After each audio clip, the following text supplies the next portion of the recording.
Tollywood movie 'Mowgli' cinema review ఎలా ఉందో చూద్దాం. అడవి నిశ్శబ్దంలో పుట్టిన ప్రేమ కథ. ఈ సినిమాలో యాక్షన్, ఎమోషన్, థ్రిల్‌కి పర్ఫెక్ట్‌గా మేళవింపు. యువ కథానాయకుడు రోషన్ కనకాల నటనలో వచ్చిన సినిమా. ప్రేక్షకుల మనసుని ఆకట్టుకున్న మంచి సినిమా. రోషన్ కనకాల పాత్రలో, యాక్షన్‌లో బావుంది. భావోద్వేగం సహజంగా ఉంది. హీరోగా ఆయనకిది మంచి గుర్తింపు అని చెప్పొచ్చు. ఈ సినిమాలో మరో ముఖ్య ఆకర్షణ విలన్ పాత్రలో నటించినటువంటి బండి సరోజ్. ఆయన నటన గురించి ప్రత్యేకంగా చెప్పక్కర్లేదు. స్క్రీన్పై కనిపించిన ప్రతి సీనులో తీవ్రంగా భయం, నెగెటివ్ షేడ్స్ చాలా అద్భుతంగా పండించాడు.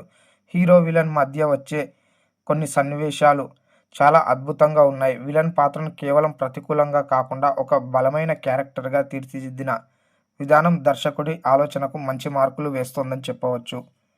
అడవి నేపథ్యంలో అద్భుతంగా చూపించిన సినిమాటోగ్రఫీ, కథలోకి